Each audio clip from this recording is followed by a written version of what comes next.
What's up, beautiful babies? We're here for Madden Curse. We're going to do the Week 8 recap, and then we'll do the rankings, and then we'll do the Week 9 matchups and predictions. The first matchup from last week was myself versus Frank. Let me make sure I got my picks up here from last week. I did pick Frank.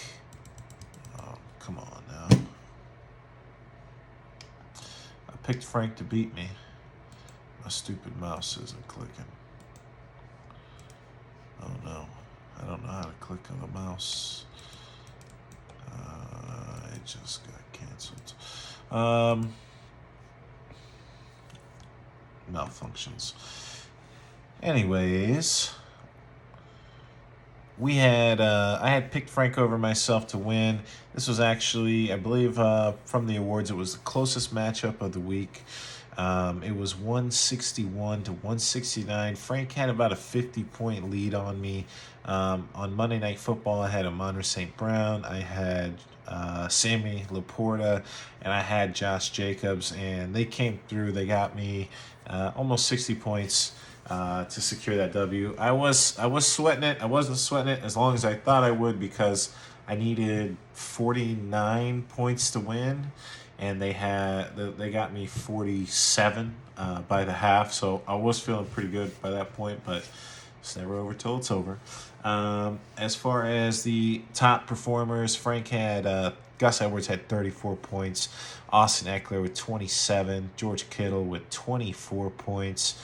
On my side, A.J. Brown, 33 points, Joe Burrow, 28 points, and Breece Hall with 24 points as far as the top scorers there. Let's see if there are any duds from that matchup real quick here.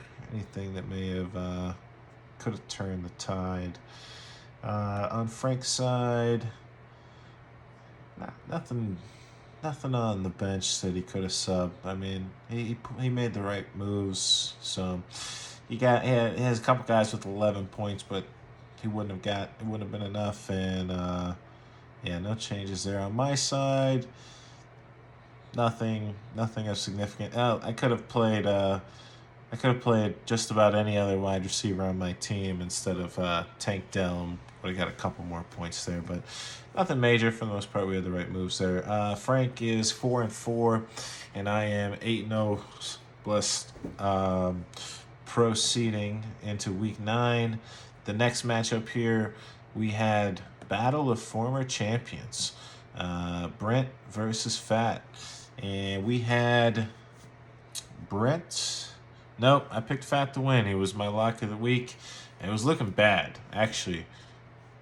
Really, Fat should not have won this week. He was down. Let's see. The score was 90 to 105. Devontae Adams was projected to score 18 points, and he was the last guy playing on Monday night. He scored 2 points. If you watch the game, Jimmy G missed him on 2 wide open touchdowns. So if he secured one of those, along with his 2.1, probably has enough there to win the matchup. So just a weird week. But the rest of the roster, Trevor Lawrence had 15, Aaron Jones with 10, Raheem Mostert with 14, Devontae Adams with 2, George Pickens with 9, Logan Thomas with 16, DK Metcalf with 12, and on the bench we got Sam Howell had 30 points, 31 points. Could have started him over Lawrence, and I think that would have secured the W. I mean, looking at it, it's probably hard to do, but that could have been the change there. If on Fat's side, he also left some points on the bench, so I think that pretty much is a wash. But Fat had Russell Wilson with 18 points. He's got dirt on him. He's got dirt on Fat. Tony Pollard, 9.5. Bijan Robinson, timeshare committee running back, 15 points. Keenan Allen, 15 points. Puka Nacua, 7 points. Is the dream over? I don't know.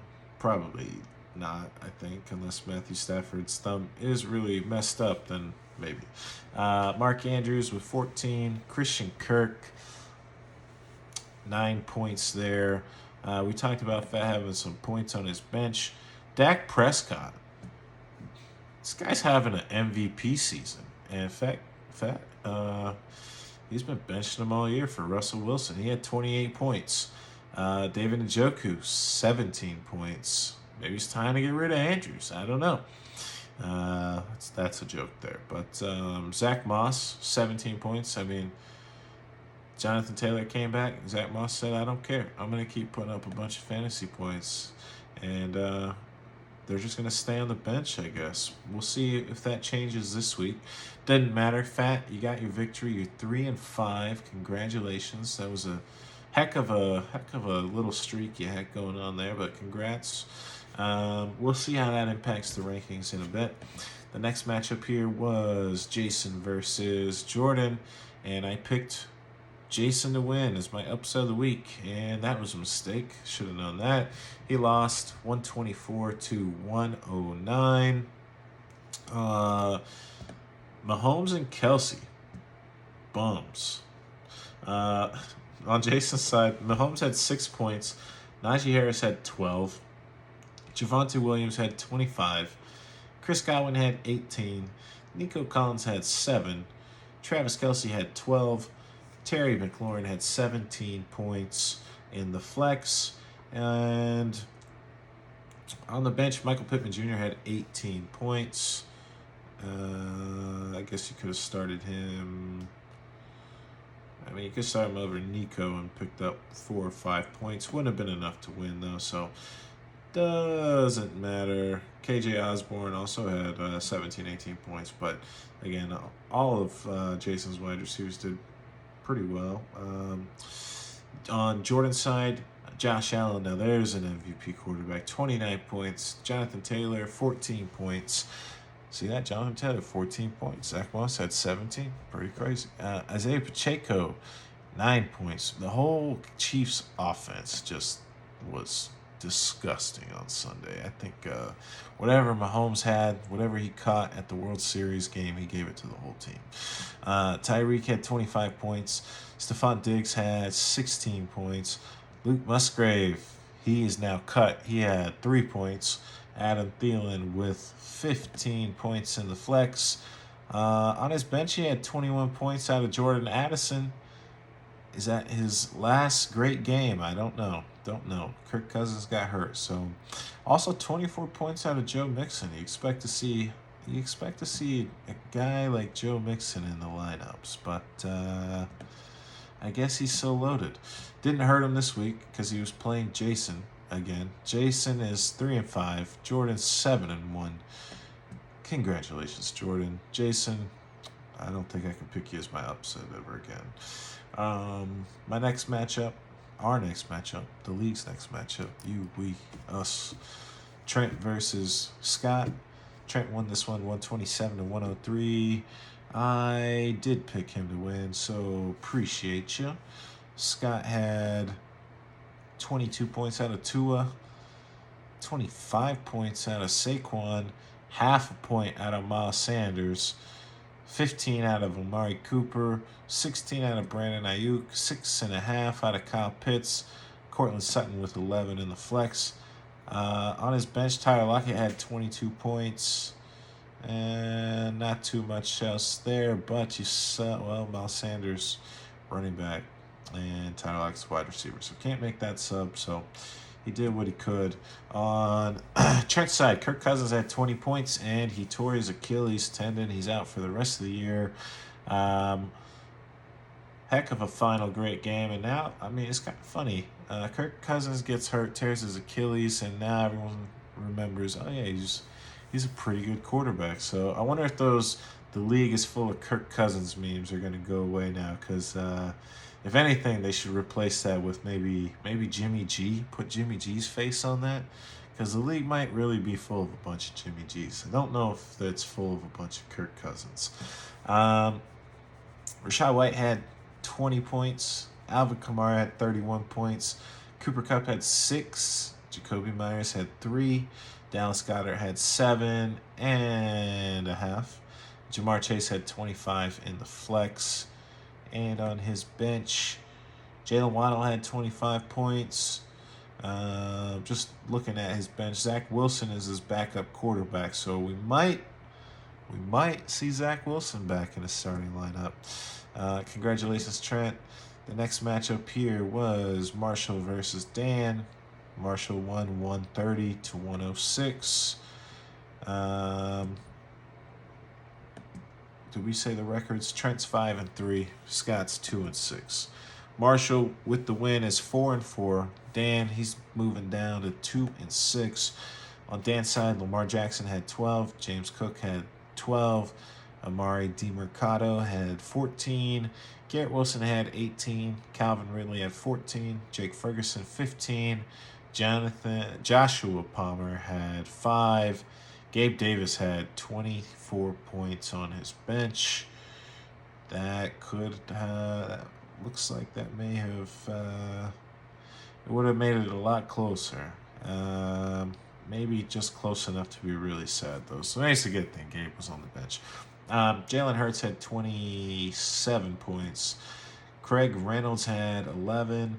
Latavius Murray had 3 points, and pretty sure Leonard Fournette just took his job. Devonta Smith has 23 points. DJ Moore 10. TJ Hawkinson 21 points. And Kirk Cousins, hoorah, maybe his last game in Minnesota. And Michael Thomas had 11 points. On Marshall's bench, nothing crazy, nothing that would have made any sense to sub. So congrats to Marshall. The next matchup, the last matchup, Alex versus JT. I picked Alex to win, so of course he's going to lose 148 to 165. Highest scoring matchup of the week. Besides Frank and myself, 3 teams this week got into the 160, so that's a lot of points. On the winning side, JT had Justin Herbert with 24, Derrick Henry with 22, DeAndre Swift with 18, CeeDee Lamb with 41, Mike Evans with 13, Evan Ingram with 17, Ramondre Stevenson with 10, DeAndre Hopkins was on his bench. He put up 35 points, and Rashid Shaheed had 24 points on his bench. So he had a lot of points in the lineup, but might have been able to get. Well, if you put DeAndre Hopkins in for Ramondre Stevenson, he would have had the high score of the week and perhaps the high score of the season, and maybe even the highest score we've ever seen ever in this league. I don't know. Would have been pretty close to 200. I don't want to do math. Jordan Love was the starting quarterback on Alex's side. He had 15. Travis Etienne had 32. Jahmyr Gibbs had 36. Marquise Brown 15. Zay Flowers 7. Darren Waller 1 point. Christian McCaffrey played and had 33 points. He's so good. On his bench, Darrell Henderson had 14. Deontay Johnson had 16 and a half. Kareem Hunt had 17. So couldn't have really made any moves there. Wouldn't have changed anything. So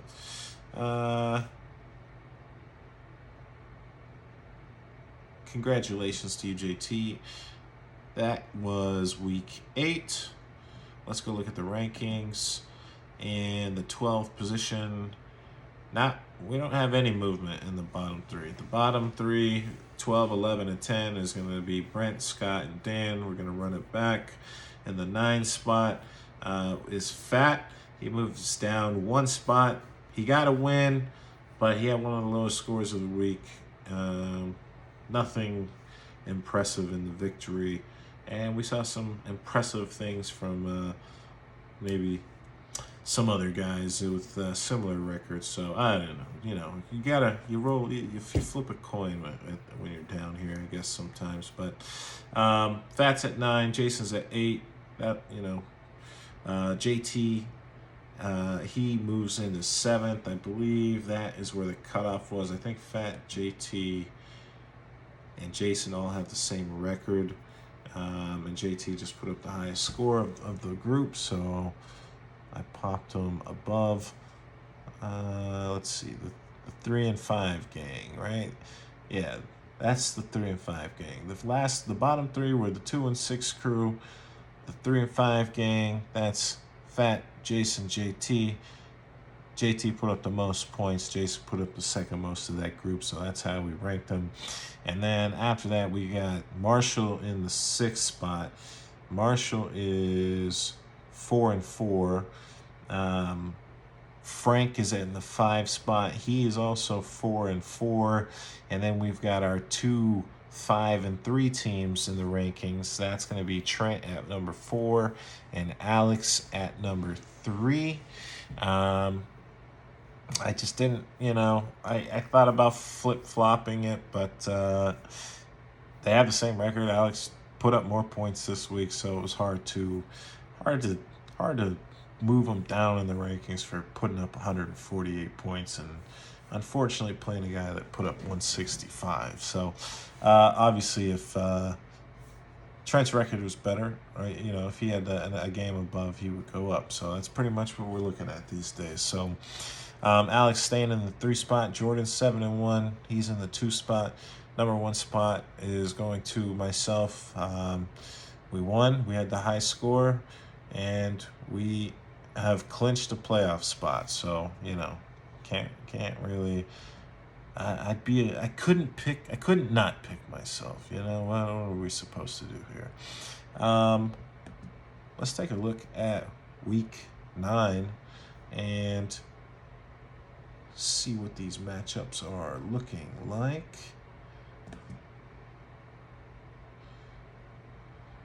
The first matchup is myself versus Alex.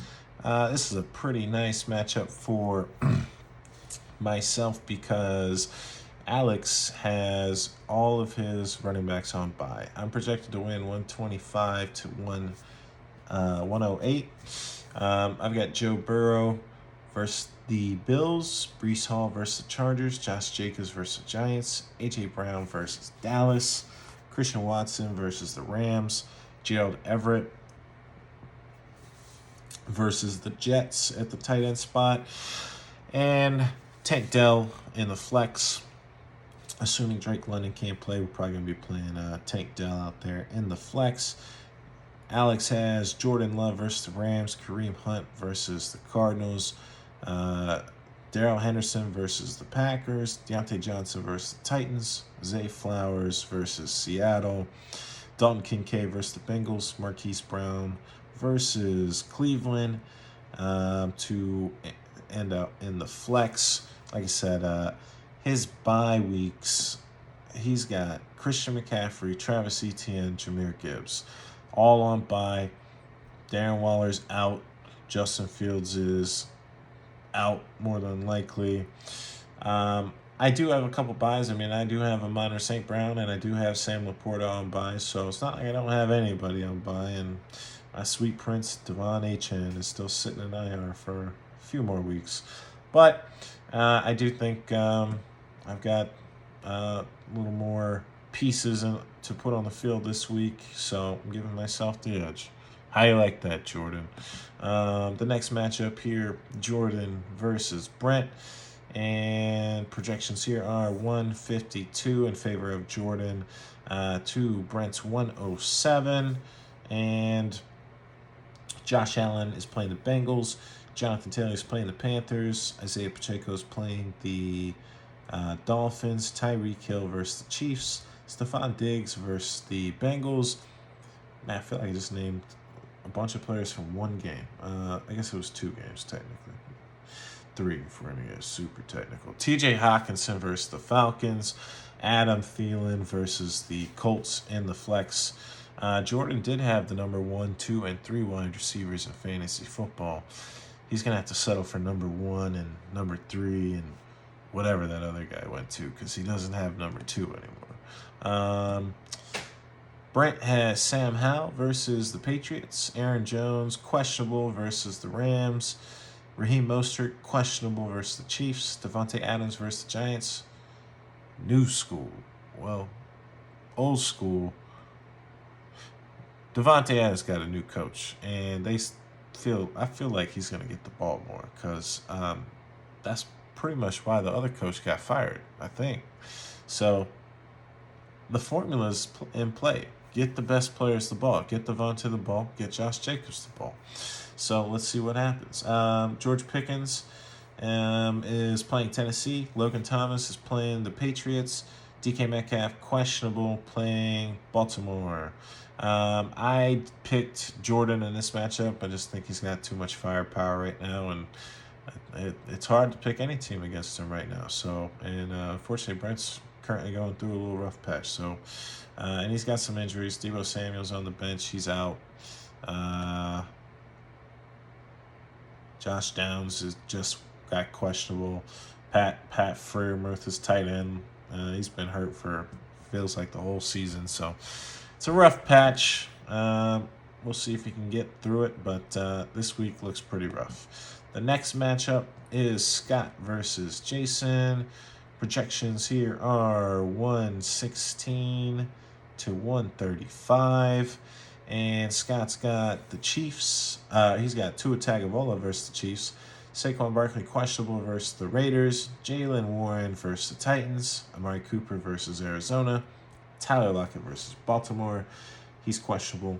Kyle Pitts versus Minnesota. Tyler Boyd versus Buffalo and the flex. Jason's got Patrick Mahomes versus the Dolphins. Najee Harris versus the Titans. Jerome Ford questionable versus the Cardinals. Chris Godwin versus Houston. Nico Collins versus Tampa Bay. Travis Kelce versus Miami. Terry McLaurin versus New England in the flex. So, gotta get a little water here. We parched.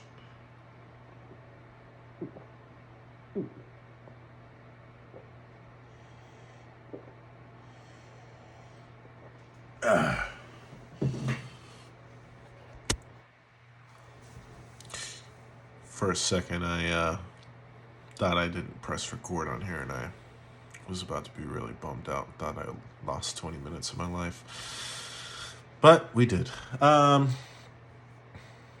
We gave you all the players, right? Yeah, we gave you all the players. I picked Jason to win this one.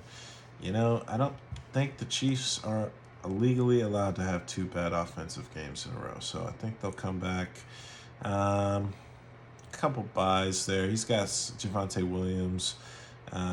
Scott's got Cortland Sutton. Nothing too crazy there. So we're going to roll with Jason on that one. The next matchup here is Trent and Dan. And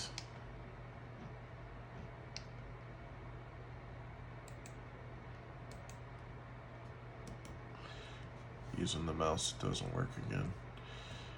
Get it together. All right, Trent and Dan. We picked Trent to win this matchup. He is projected to win 135 to 114. He's got a guy named Zach Wilson in his quarterback position playing the Chargers. Rashad White versus Houston. Alvin Kamara versus Cincinnati.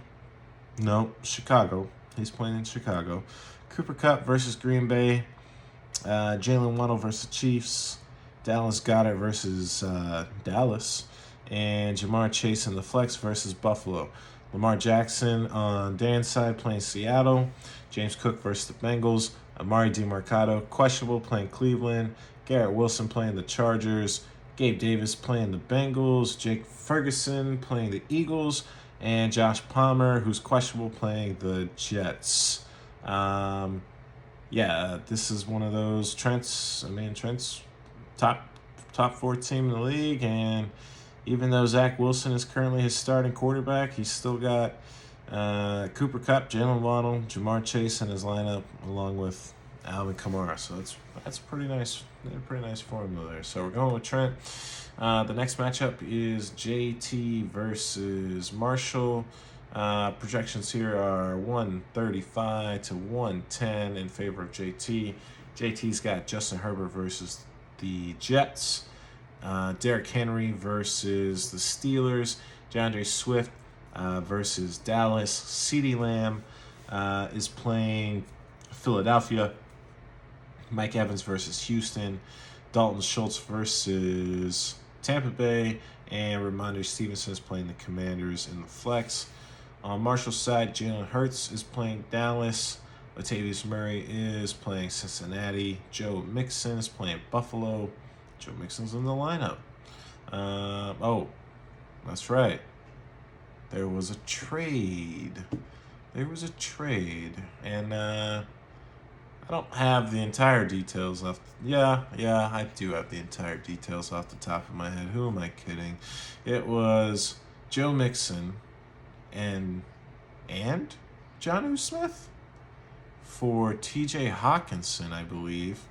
The trade went through, I think maybe around noon. It went through late, but it was before 1. But our commissioner was traveling, and we'd heard he had some woes earlier in that weekend. So I don't know what happened, but I know those mountain towns, roads, it's hard to get signals out there. So the trade did not process before the games. It, however, obviously was accepted because both parties agreed to it. And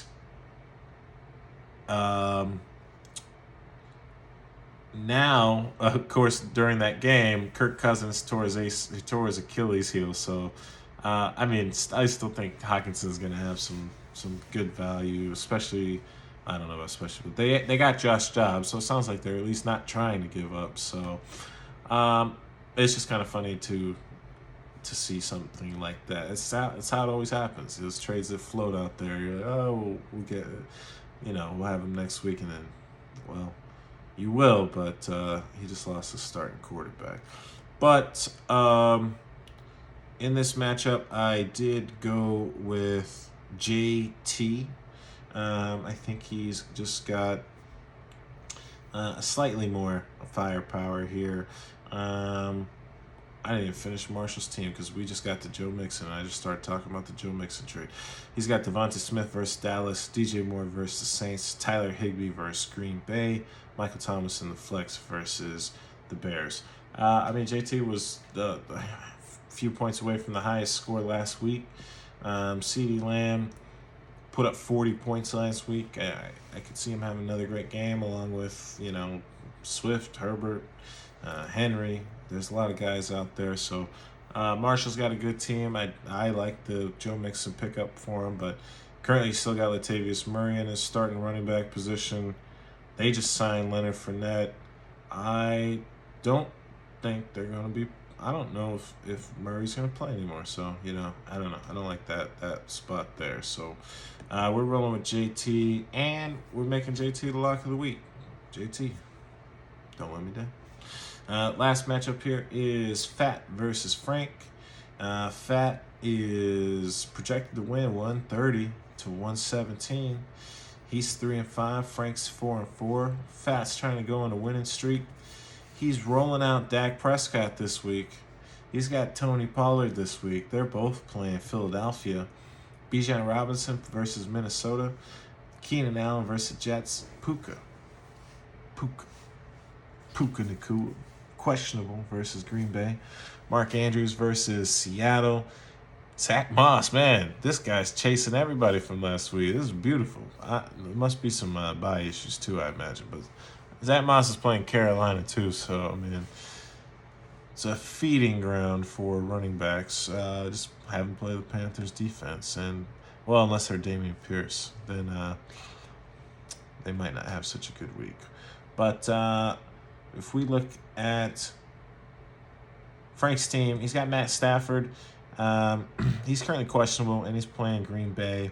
Austin Eckler's playing the Jets. Kenneth Walker III is playing Baltimore. I don't see any injury designation. They kept saying he was hurt, and he was definitely in some kind of timeshare last week. So we'll see how that plays out. T. Higgins is playing Buffalo. Chris Olave is playing Chicago. And Donald Parham Jr. is playing the Jets. And his best player, Gus Edwards, in the flex, playing Seattle. Frank may need to pivot on his QB depending on what's going on with Matt Stafford. Who's he got? His backup QB is Brock Purdy, who's on a bye. So sounds like we need Stafford to play on this one. Having said that, I do if Stafford plays, if he's healthy, I like some of these matchups here. You know, I don't know. Fat on a winning streak just doesn't sound right this year. So I'm going with Frank, and I'm going to make him my crying cat face emoji upset of the week. So there you have it, fellas. Those are the that was the recap from week 8, the rankings for week 9, matchups and predictions for week 9. And don't forget, there's 9:30 games Sunday. I think they're playing in Germany. So before you get too crazy on Saturday, just check your lineup real quick. And then maybe set an alarm to wake up in the morning at 5 a.m., 6 a.m., 7 a.m., 8 a.m., anytime before 9:30, just to make sure, one of your players didn't go out, have too good of a time, end up in a drunk tank, and they're not playing the next day. Shit can happen in Germany. Madden Curse, I love y'all. Marshall, I hope this was long enough for your drive to work, and it made it a pleasurable experience. Love you guys.